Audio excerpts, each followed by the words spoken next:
All right. So, first question: where did you live in South Africa? I lived in a small town called Lydenburg, Lydenburg, which is in the northeast of the country. All right. And how long did you live there? Um, I was born there and I lived there until I was 18 years old when I went to college, and then after that, I kind of stayed in the capital of Pretoria.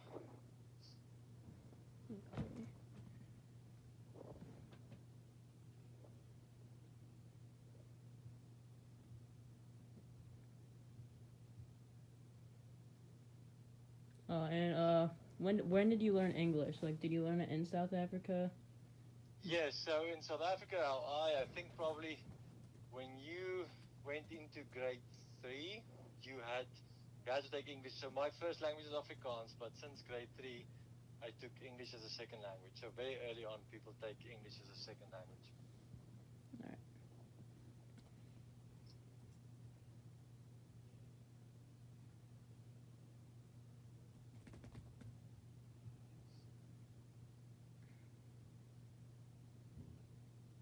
And what jobs did you have in South Africa? What job did I have? So I did a few things. First, I was an electrical engineer after college, and then I was a high school teacher, and I taught computer science and math, and then I was a college instructor for I guess 6 months, and then I came to the US to do grad school, and then I'm where I'm now. So, but in South Africa, electrical engineer and a high school teacher and a college instructor.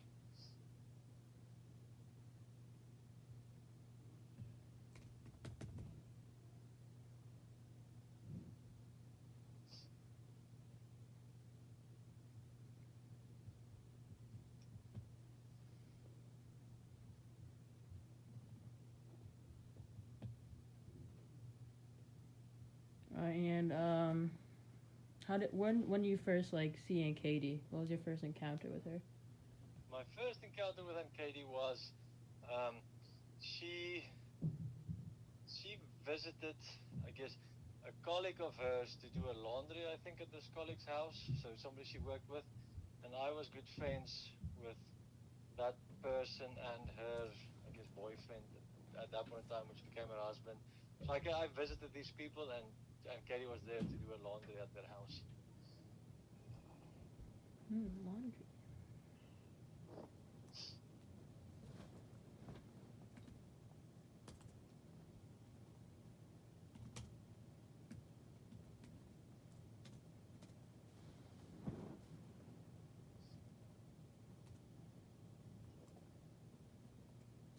And was that in South Africa? Yes, that was in South Africa. She was there for I guess a year and a half. So it's probably like a month after she came to South Africa we met each other.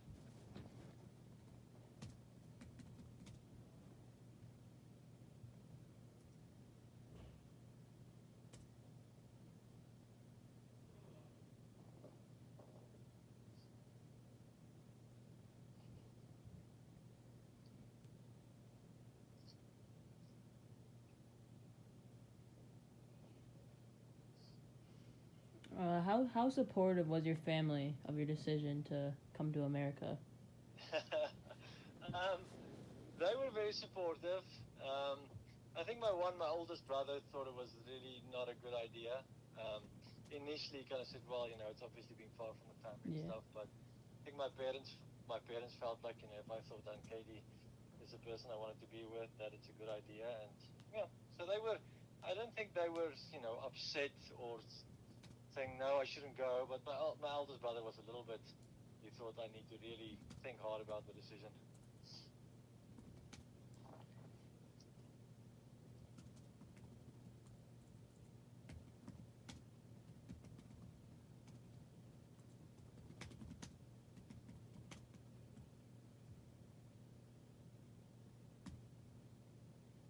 What was the toughest part about leaving South Africa?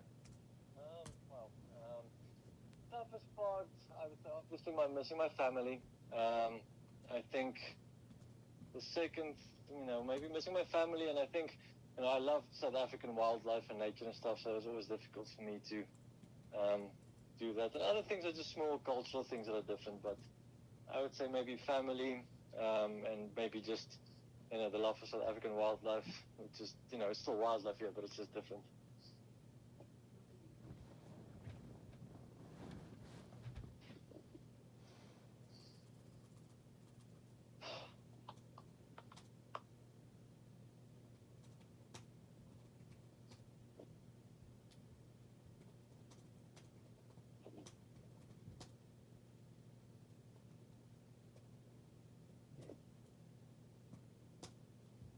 Now, what was the toughest part about living in America? That's the toughest part about living in America. I guess it's the same things, but let me think about something else that I could say. I think there are three things that were tough initially. Apart from my family, is like initially, I also loved sport a lot. So in South Africa, rugby and cricket was really big sports, and to come here, initially it was frustrating that I wasn't able to get access to it, and it wasn't that easy to see and watch. But later on, I realized that I could actually play it with a small group of people here, and then I also started watching American sports more, and now I really like watching American sports as well. I would add one thing to that, which now I'm saying a lot, but I think what made it really tough is being with people, and let's say I'm with your dad, for example, and he talks about he remembers the 1990 Raiders team or Raiders game or something.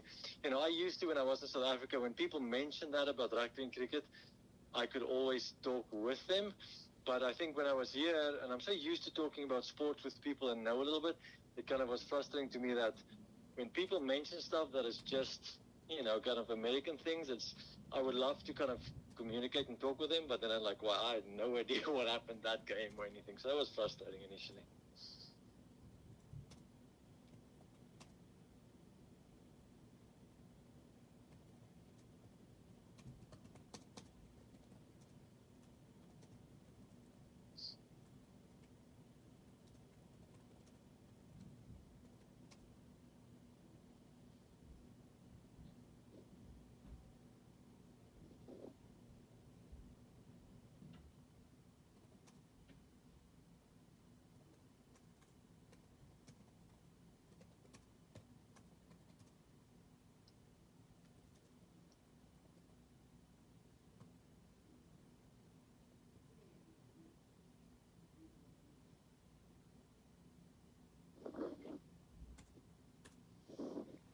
Alright, so I don't know how to word this, but was there any like things that you did yearly there? Like, for example, we go to Lake George every year. Was there any like destinations?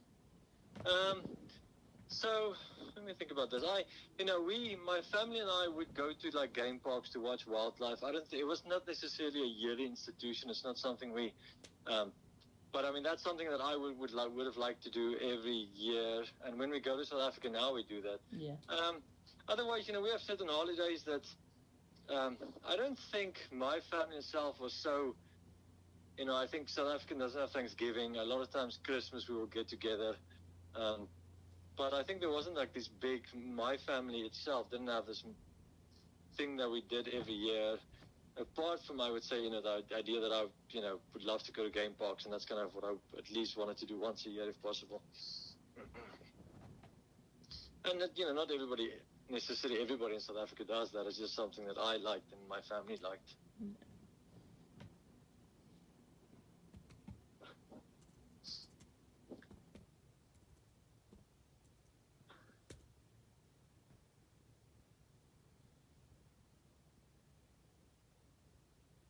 When was the first time you ever went to America?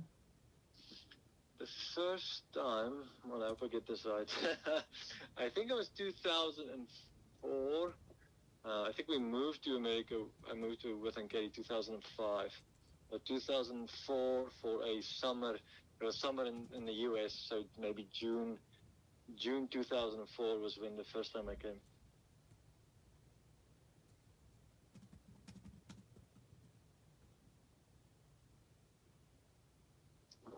Was that with Aunt Katie? Yes.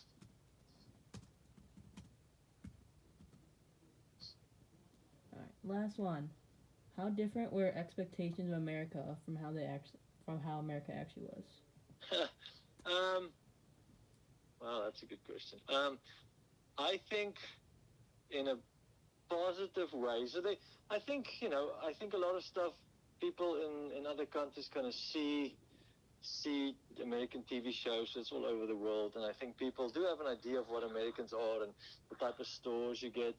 Mm-hmm. I would kind of say, which seems weird, but I think apart from Aunt Katie, the one or two people I met in South Africa, maybe it were tourists, were extremely arrogant American people, which was very, it's like I don't know, for some reason I had this idea. It's like, well, a lot of people would be so arrogant, but at the end of the day, when I got to the US, I think, most people are very nice and very decent, and yes, there are people that are not nice, unfortunately, but it wasn't necessarily that it was so much different than anywhere else. So I think, I don't know, I was just initially like, think people are going to be so arrogant and mean and think they're the best and coolest, but people are just people. And that was one thing. Let me think, other expectations that, I think, which again is because I love sports so much. I think one thing that struck me in South Africa, college sport is really not well supported, and if two really big colleges play rugby against each other, there's like probably 2,000 people there, and they don't even pay to come in. Where in the US, college sport is so massive, and so many people support college sports. So that was really, something I did not expect at all.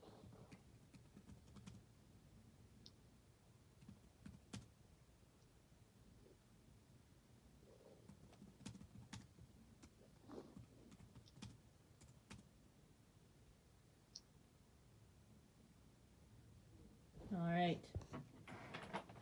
Thank you. I appreciate it. Is that it? That's all. Okay, so how's the school going? Okay. It's going fine. I guess it's. So are you guys in school, or everything is from home? We have hybrid, so we go so there's half the alphabet goes Monday, half goes Tuesday, then it's every other day. Okay, yeah, so I think that one they'll start in end of October. They'll do something like they do. Half of the alphabet goes Monday, Tuesday, and then their half goes Thursday, Fridays.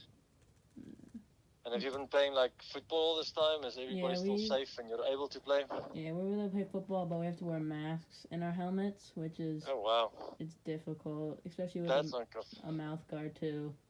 Oh, man, that's it's kind of funny that this year, like, no one in really have to, before soccer games, the football season was cancelled, and before soccer games, they have to wear masks, but while they play, they can just don't have to wear masks. Oh, yeah, for soccer, too, they have to wear masks.